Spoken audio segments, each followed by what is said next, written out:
तो चलिए आज की क्लास शुरू करते हैं। आज हम एक्सरसाइज 8.1 का question number 1 to 5 question solve करने वाले हैं और जो हमारा चैप्टर चल रहा है ट्रिग्नोमेट्री। तो देखिएगा फर्स्ट क्वेश्चन एक्सरसाइज 8.1। ये जो हमारी एक्सरसाइज है वो है बेटा 8.1। क्वेश्चन नंबर 1 क्या है? In triangle A B C right angled at B. यहाँ पर बोला गया है एक कोई ट्राइंगल ए बी सी है और जो राइट एंगल बन रहा है वो कहाँ बन रहा है? बी पर। तो हमने क्या किया, जहाँ राइट एंगल है, ये राइट एंगल है 90 डिग्री का, तो फिर इसी को हमने यहाँ पर बी मार्क किया। अब ये दोनों वर्टेक्स बचे, इसको ए एंड सेकंड वन को सी लिख लेंगे। A B equal to 24 centimetre. जो बेटा ये आपको ये स्ट्रेट लाइन दिख रही है, ये 24 सेंटीमीटर बोली। And B C equal to 7 centimetre, और ये जो बी सी है ये बेटा 7 सेंटीमीटर दी गई है। आपसे कहा determine sine A and cos A. ठीक है, तो इसका सॉल्यूशन देखिए। यहाँ पर सबसे पहले बोला है साइन ए फाइंड करना है और इसी के साथ साथ बेटा यहाँ पर कॉस ए भी फाइंड करना है। तो एंगल ए के अकॉर्डिंग, एंगल ए ये दिया गया है, तो एंगल ए के अकॉर्डिंग बेटा ये हमारे लिए क्या होगी, यानी कि 7 सेंटीमीटर, ये अभी परपेंडिकुलर होगी। 90 डिग्री के एग्जैक्ट सामने वाली साइड बेटा ये हाइपोटेनस होगी, और जो रिमेनिंग साइड होगी वही अब क्या बन जाएगी, वो बेस बन जाएगी। ठीक है ना। तो यहाँ पर बेटा देखेंगे सबसे पहले साइन होता क्या है। तो साइन बेटा होता है परपेंडिकुलर अपॉन हाइपोटेनस। तो हमारे पास अभी परपेंडिकुलर और बेस तो हैं, लेकिन उसके साथ साथ हमारे पास हाइपोटेनस अभी नहीं है। तो हमारा फर्स्ट वर्क यही होगा कि यहाँ पर हम हाइपोटेनस को पता करें। तो आप सभी को मालूम है राइट एंगल ट्राइंगल के अंदर हाइपोटेनस कैसे फाइंड की जाती है, बाय पाइथागोरस थ्योरम। तो लिखेंगे पाइथागोरस थ्योरम क्या है, H square equal to P square plus B square. अब बेटा एच स्क्वायर परपेंडिकुलर की वैल्यू 24 है, तो 24 स्क्वायर प्लस बेस की वैल्यू 7 है, तो 7 स्क्वायर। तो एच स्क्वायर इक्वल टू 24 की वैल्यू 576, 24 स्क्वायर की वैल्यू 576 एंड 7 स्क्वायर वो 49 के इक्वल होता है। तो एच स्क्वायर इक्वल टू कितना हुआ, ये बेटा हमारा हुआ 625। ठीक है, 9 + 6 15, 1 कैरी, 4 + 7 11, 11 + 1 12, 5 + 1 6। तो एच हाइपोटेनस हमारे के पास कितना हुआ, स्क्वायर रूट 625, और यही 25 के इक्वल होता है। तो यहाँ से ये बात क्लियर है, हाइपोटेनस हमारे पास 25 है। तो बेटा देखिएगा, अभी अगर हम यहाँ पर साइन ए की वैल्यू लिखें तो परपेंडिकुलर एंगल ए के अकॉर्डिंग कितना है, 7 है। ठीक है, और बेटा हाइपोटेनस कितना है, 25 है, तो ये 25 हुआ, यानी कि साइन ए की वैल्यू 7/25 हुई। अब बेटा देखिएगा कॉस किसके इक्वल होता है, कॉस हमारा बेटा बेस अपॉन हाइपोटेनस। तो एंगल ए के अकॉर्डिंग आपका जो बेस है, ठीक है, वो 24 है, तो यहाँ पर 24, और हाइपोटेनस कितना है, हाइपोटेनस 25 है, तो ये 25 हो जाएगा। ठीक है, तो ये हमारा फर्स्ट पार्ट रहा। अब बात करते हैं बेटा यहाँ पर सेकंड पार्ट में, जो दिया गया है साइन सी एंड कॉस सी। अब बेटा देखिए इस बात को समझिए, क्या बेटा यहाँ पर समझना क्या है, अब जब एंगल चेंज होगा, ठीक है, इस बात को ध्यान रखें सभी बच्चे, जब हमारा एंगल चेंज होगा तो एंगल चेंज होने की वजह से परपेंडिकुलर और बेस भी क्या होंगे, वो दोनों चेंज होंगे। ठीक, तो बेटा एंगल अब हमें जो लेना है वो एंगल सी लेना है। तो एंगल सी के ठीक सामने वाली, अब बेटा ये जो साइड होगी परपेंडिकुलर होगी। हाइपोटेनस आप सभी को मालूम है चेंज नहीं होता, तो ये हाइपोटेनस 25 को 25 ही रहेगा, एंड बेस जो है अब वो 7 सेंटीमीटर हो जाएगा। ठीक है, तो साइन किसके इक्वल होता है, परपेंडिकुलर अपॉन हाइपोटेनस के। तो बेटा परपेंडिकुलर कितना हुआ, 24, और हाइपोटेनस कितना हुआ, 25, यानी कि इसका आंसर 24/25 हुआ है। ठीक है, नेक्स्ट वन कॉस सी। कॉस किसके इक्वल होता है, बेस अपॉन हाइपोटेनस के इक्वल होता है। तो बेस की जो वैल्यू है वो कितनी है, 7, और हाइपोटेनस की वैल्यू कितनी है, 25। तो यही आपका आंसर हो गया है। ठीक है, अब बेटा देखिएगा नेक्स्ट यहाँ, अब बेटा हमें क्या दिया गया, if sine A equal to 3/4, यहाँ पर सॉल्यूशन देखिएगा, बोला गया है अगर बेटा यहाँ पर साइन ए की वैल्यू 3/4 दी हुई है तो आपसे कहा कॉस ए और टेन ए की वैल्यू फाइंड कीजिए। तो ध्यान दीजिए, ये जो बेटा साइन ए की वैल्यू 3/4 है वो किस एंगल के अकॉर्डिंग है, यहाँ पर एंगल ए के अकॉर्डिंग। तो अगर बेटा इस एक्यूट एंगल को हमने ए मान लिया तो फिर यहाँ पर बेटा हमें मालूम है कि साइन किसके इक्वल होता है, परपेंडिकुलर अपॉन हाइपोटेनस के इक्वल होता है। तो फिर बेटा जो इसके अकॉर्डिंग परपेंडिकुलर की वैल्यू 3 होगी और हाइपोटेनस की वैल्यू कितनी होगी, 4 होगी, ठीक है ना। तो ये हुआ, तो एंगल ए ये रहा, तो बेटा इसके एग्जैक्ट सामने वाली साइड ये बेटा हमारी परपेंडिकुलर हुई, परपेंडिकुलर कितनी 3, 90 डिग्री बेटा ये एंगल ये है। इसके ठीक सामने वाली साइड हाइपोटेनस और ये कितनी है 4। अब बेटा देखिए, अगर हमें इसका बेस फाइंड करना है, क्योंकि कॉस किसके इक्वल होता है, बेस अपॉन हाइपोटेनस के इक्वल होता है, ठीक है। तो अगर कॉस फाइंड करना है तो बेस तो फाइंड करना पड़ेगा, और बेस कैसे फाइंड करेंगे, राइट एंगल ट्राइंगल के अंदर बाई पाइथागोरस थ्योरम। तो यहाँ पे बेटा लिखेंगे H square equal to P square plus B square. अब बेटा हाइपोटेनस कितना है 4, तो 4 स्क्वायर। अब बेटा परपेंडिकुलर कितना है 3, तो 3 स्क्वायर प्लस बेस स्क्वायर। अब क्या कीजिए, वैल्यू पुट कीजिए, 4 का स्क्वायर 16 और बेटा 3 का square 9 plus base square. Second side लेके जाएंगे तो 16 minus 9 equal to base square, minus करेंगे कितना बचेगा 7।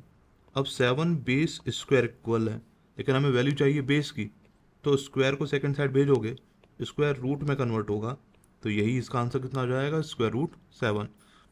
अब ये बेटा आपको मालूम है कि जो बेस है वो कितना है, स्क्वायर रूट 7 है। तो हम फाइंड लिखेंगे कॉस ए, तो जो कॉस ए है वो बेस अपॉन हाइपोटेनस है। अब बेटा देखिए, यहाँ पर साइन के अंदर भी एंगल ए है, यहाँ पर भी एंगल ए है, तो एंगल चेंज नहीं हो रहा, तो बेटा सारी साइड्स भी सिमिलर रहेंगी, सेम ही रहेंगी, साइड भी चेंज नहीं होंगे। तो इसके अकॉर्डिंग जो बेस होगा वो बेस कितना होगा, स्क्वायर रूट 7, और हाइपोटेनस कितना होगा 4 होगा। अगर बेटा बात करते हैं यहाँ पर tan ए, तो tan किसके इक्वल होता है, परपेंडिकुलर अपॉन बेस। परपेंडिकुलर कितना है 3, ठीक है ना, परपेंडिकुलर कितना है 3 और बेस कितना है बेटा स्क्वायर रूट 7 जो हमने फाइंड किया था। तो यही दोनों आपके आंसर हो जाएंगे, ठीक। तो चलिएगा बेटा अब आते हैं नेक्स्ट क्वेश्चन पर। अब बेटा क्वेश्चन नंबर 2, पहले हमने क्वेश्चन नंबर 3 कर लिया था, अब देखते हैं बेटा क्वेश्चन नंबर 2 को। ये जो बेटा फिगर दिया गया है 8.13 जो बुक में है, तो इस फिगर के अंदर आपको फाइंड करना है tan p cot r, इसकी वैल्यू फाइंड करनी है। तो अब बेटा सबसे पहले फाइंड करना पड़ेगा tan p कितना होता है, पहले इंडिविजुअल इनकी वैल्यू फाइंड कीजिए, tan p कितना है, cot r कितना है, एंड इन द एंड आप इनको क्या कीजिए, इन दोनों को सब्ट्रैक्ट कीजिए। तो सबसे पहले फाइंड करते हैं tan p, क्योंकि एंगल क्या है यहाँ पर tan के साथ p है, तो इस एंगल के ठीक सामने वाली साइड ये परपेंडिकुलर हुई 90 डिग्री ये बन रहा है, तो फिर बेटा यही हमारे लिए हाइपोटेनस होगा, और जो बची हुई साइड है ये इसके लिए बेस होगी। तो यानी कि बेटा tan होता है परपेंडिकुलर अपॉन बेस के इक्वल। तो जब आपको परपेंडिकुलर ही नहीं मालूम है तो ऐसी कंडीशन के अंदर हम बेटा tan भी फाइंड नहीं कर सकते हैं। क्या करेंगे, तो आप बाई पाइथागोरस थ्योरम पहले परपेंडिकुलर की वैल्यू फाइंड कीजिए, क्यू आर की वैल्यू फाइंड कीजिए। तो लिखेंगे H square equal to P square plus B square. तो बेटा हाइपोटेनस 13 दिया है, तो 13 स्क्वायर, परपेंडिकुलर बेटा 12, परपेंडिकुलर फाइंड करना है, और बेस की वैल्यू कितनी दी है 12, तो 12 स्क्वायर हुआ। तो 13 का स्क्वायर 169, परपेंडिकुलर स्क्वायर, और 12 का स्क्वायर 144। सेकेंड साइड लेके जाएंगे 144 को, माइनस में जाएगा, तो ये minus 144 equal to P square. अब बेटा यहाँ पर सब्ट्रैक्ट कीजिए, तो सब्ट्रैक्ट करने पर 25 मिला, और स्क्वायर को सेकंड साइड ले जाएंगे तो स्क्वायर रूट बेटा यहाँ पर आ जाएगा, तो p की वैल्यू कितनी आ जाएगी 5।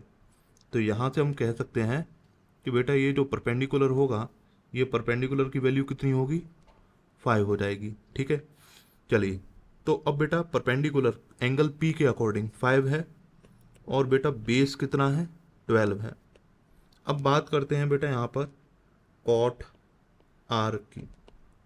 ठीक है, अब बेटा कॉट किसके इक्वल होता है, बेस अपॉन परपेंडिकुलर के इक्वल होता है। ठीक है, अब बेटा एंगल आर के अकॉर्डिंग, क्योंकि कॉट के साथ एंगल आर लिया गया है तो आप एंगल आर को देखिए, तो एंगल आर के अकॉर्डिंग बेटा 12 सेंटीमीटर अब किसका काम करेगा, परपेंडिकुलर का काम करेगा।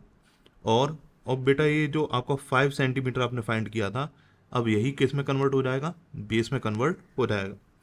ठीक है, तो बेस की वैल्यू अब 5 है, परपेंडिकुलर की वैल्यू 12 है। अकॉर्डिंग टू क्वेश्चन हमें बेटा फाइंड करना था tan p minus cot r। तो बेटा tan की वैल्यू कितनी है, tan p की वैल्यू 5/12। कॉट r की वैल्यू कितनी है बेटा, यहाँ पर आपकी 5/12, और इन दोनों को सब्ट्रैक्ट करेंगे कितना मिलेगा, 0 मिलेगा। This is your answer. ठीक है, चलिएगा देखते हैं क्वेश्चन नंबर 4। ये क्या है बेटा, देखिए ध्यान से, दिया गया है 15 कॉट ए इक्वल टू 8, ये दिया गया है। आपसे कहा गया साइन ए फाइंड कीजिए, सेक ए फाइंड कीजिए, और कॉट के साथ जो एंगल दिया गया है वो ए ही है। ठीक है, तो यानी कि यहाँ पर साइड्स इस ट्राइंगल के अकॉर्डिंग चेंज होने वाली नहीं है। आप सिंपल बस इन तीनों साइड्स को फाइंड कर लीजिए और वही आपका पूरा फाइनल आंसर आपको दिलवा देंगी। देखें यहाँ पर, तो बेटा कॉट ए की वैल्यू कितनी होने वाली है, तो हम 15 को सेकंड साइड लेके जाएंगे तो बेटा डिवाइड में जाएगा, तो कॉट ए की वैल्यू 8/15 हुई। और हम सभी को मालूम है कॉट किसके इक्वल होता है, बेस अपॉन परपेंडिकुलर के इक्वल होता है। तो अगर एंगल ए हम इसको कंसीडर करते हैं तो ये बेटा आपकी परपेंडिकुलर होगी जो कि 15 दी गई है अकॉर्डिंग टू दिस। ठीक है, ये आपको परपेंडिकुलर दी गई है 15, और जो बेस दिया गया है वो ये कितना है 8, तो ये बेस 8 है। हाइपोटेनस बेटा हमें फाइंड करनी है, तभी तो बेटा हम साइन फाइंड कर पाएंगे। ठीक है, क्योंकि बेटा देखिए जो साइन ए होता है वो किसके इक्वल होता है, परपेंडिकुलर अपॉन हाइपोटेनस। जब तक हाइपोटेनस मालूम नहीं होगी तब तक आप फाइंड नहीं कर सकते हैं। अब बेटा जो सेक ए होता है, तो सेक ए क्या होता है बेटा h/b, तो इसमें भी बेटा हाइपोटेनस की नीड पड़ेगी। तो पहले हाइपोटेनस फाइंड करते हैं by Pythagoras theorem, h² = p² + b²। तो बेटा जो हाइपोटेनस है वो कितना दिया गया है, वो हाइपोटेनस फाइंड करना है। परपेंडिकुलर 15 है तो 15², और बेटा बेस हमें कितना दिया है 8, तो ये 8², 15 का स्क्वायर 225, और बेटा 8 का स्क्वायर 64, इन दोनों को प्लस करेंगे 289, ये h² के इक्वल है। h की वैल्यू निकालेंगे तो ये स्क्वायर रूट सेकंड साइड जाएगा 289, और 289 किसका होता है, इसका स्क्वायर रूट कितना है 17 है। तो यहाँ से बेटा ये बात क्लियर हुई कि जो हाइपोटेनस है वो हमारे पास 17 आ चुका है। ठीक है, तो हमारे पास सभी है, वैल्यू पुट करेंगे। परपेंडिकुलर कितना है 15, और हाइपोटेनस कितना है बेटा 17, तो यही बेटा साइन ए की वैल्यू हो जाएगी। अब बात करें सेक ए की, हाइपोटेनस हमने कितना निकाला था 17, और बेस कितना है 8, तो यही बेटा सेक ए की वैल्यू हो जाएगी। ठीक है ना, चलिएगा अब आते हैं नेक्स्ट क्वेश्चन नंबर 5 पर। देखिए क्वेश्चन नंबर 5 क्या बोल रहा है, आपको बेटा जो दिया गया है यहाँ पर सेक थीटा इक्वल टू 13/12, ये आपको बेटा दे के रखा हुआ है। Calculate all other trigonometric ratios, सभी टिग्नोमेट्रिक रेशियोज फाइंड कीजिए। तो बेटा देखना सेक थीटा, यानी कि हमें ये जो वैल्यू दी गई है उसका जो एंगल है वो थीटा है, तो हमने बेटा इस एंगल को यहाँ पर थीटा कंसीडर कर लिया। अब सेक इक्वल होता किसके है, सेक बेटा हाइपोटेनस अपॉन बेस के इक्वल होता है। ठीक है ना, हाइपोटेनस अपॉन बेस। तो यहाँ पर बेटा ये बात क्लियर है, हाइपोटेनस कितनी है 13, और बेस कितना है यहाँ पर बेटा 12 है। ठीक है, तो इस एंगल थीटा के अकॉर्डिंग इसके ठीक सामने वाली साइड परपेंडिकुलर, जो हमें मालूम ही नहीं है, और बेटा ये 90 डिग्री के ठीक सामने वाली साइड हाइपोटेनस जो कि 13 दे के रखी है, बची हुई साइड बेस जो हमें 12 दे के रखी है। बाकी सभी को फाइंड करने के लिए, पता करने के लिए आपको परपेंडिकुलर का मालूम होना जरूरी है। तो कैसे फाइंड करेंगे राइट एंगल ट्राइंगल के अंदर? ऑब्वियस सी बात है, बाय पाइथागोरस थ्योरम। तो बेटा H square equal to P square plus B square, value put करेंगे तो बेटा 13 square equal to perpendicular square, base की वैल्यू 12 दी है तो 12 स्क्वायर, तो 169 equal to P square plus 12 का स्क्वायर कितना होता है 144, 144 को सेकंड साइड लेके जाइए तो 169 माइनस 144 होगा equal to P square, minus करेंगे 25 equal to P square, P की वैल्यू फाइंड करने के लिए स्क्वायर रूट 25, यानी कि बेटा यही 5 वैल्यू इसकी परपेंडिकुलर की वैल्यू आ जाएगी। ठीक है, तो परपेंडिकुलर कितना हुआ यहाँ पर बेटा 5, तो यहाँ लिख देंगे परपेंडिकुलर की वैल्यू कितनी हुई 5, और एंगल सभी का बेटा सेम ही रहने वाला है, तो जो वैल्यू है वो भी चेंज नहीं होंगी, साइड चेंज नहीं होने वाली हैं। तो सबसे पहले फाइंड करते हैं यहाँ पर बेटा साइन थीटा, साइन थीटा, तो साइन बेटा किसके इक्वल होता है परपेंडिकुलर अपॉन हाइपोटेनस, परपेंडिकुलर कितना है 5 और हाइपोटेनस कितना है 13। अब बेटा यहाँ पर बात करते हैं कॉस थीटा, तो बेटा कॉस थीटा की वैल्यू कितनी है, कॉस थीटा किसके इक्वल होता है बेस अपॉन हाइपोटेनस, तो बेस कितना है 12 और हाइपोटेनस कितना है 13। अब बात करें बेटा यहाँ पर tan theta, tan theta, ten किसके इक्वल होता है परपेंडिकुलर अपॉन बेस, परपेंडिकुलर की वैल्यू कितनी है बेटा यहाँ पर 5 है, बेस की वैल्यू कितनी है यहाँ पर 12 है। अब बेटा बात करते हैं यहाँ पर कॉट थीटा, कॉट किसके इक्वल होता है बेटा बी अपॉन पी के इक्वल होता है, बेस कितना है यहाँ पर 12 और परपेंडिकुलर कितना है बेटा यहाँ पर आपका 5, तो ये बेटा आपका 12/5 हुआ। लास्ट वन बेटा कोसेक थीटा, कोसेक थीटा, तो कोसेक थीटा किसके इक्वल होता है एच अपॉन पी, हाइपोटेनस कितना है 13 और बेटा यहाँ पर परपेंडिकुलर कितना है आपका 5, this one is your answer. देखिए मैंने आपको बेटा यहाँ पर जो रेसिप्रोकल्स थे उनको भी पढ़ाया हुआ है, ठीक है, जो सबसे पहले इंट्रोडक्शन वाली क्लास है, अगर आपने उसको देखा होगा तो वहाँ पर मैंने रेसिप्रोकल्स के बारे में भी बताया था, तो वही सेम ऑब्जर्वेशन आप यहाँ पे भी देखिए, इस बात को मैच करेंगे।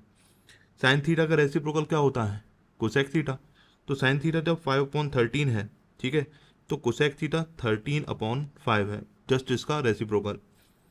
यहाँ पर बेटा कॉस थीटा कितना है 12/13, तो बेटा कॉस थीटा का रेसिप्रोकल सेक थीटा, तो ये बेटा 13/12 है, जस्ट अपोजिट। टेन थीटा का reciprocal cot theta, tan theta कितना है 5/12, तो इसका रेसिप्रोकल कितना हुआ 12/5, तो बेटा बात समझ में आ गई यहाँ पर, ठीक है। तो बस इस वीडियो के अंदर क्वेश्चन नंबर 5 तक ही रखते हैं, और बाद बाकी जो है वो नेक्स्ट वीडियो के अंदर कवर करेंगे। अगर आपके कोई भी डाउट्स हो, कोई भी प्रॉब्लम हो, कोई भी क्वेरी हो, तो आप उसको कमेंट सेक्शन के अंदर पूछ सकते हैं। नेक्स्ट आने वाली वीडियो के अंदर हम बेटा उसको कवर करेंगे, या एक बार फिर से एक्सप्लेन करने की ज़रूरत पड़ी तो हम फिर से एक्सप्लेन करेंगे, ठीक है ना। तब तक के लिए थैंक यू।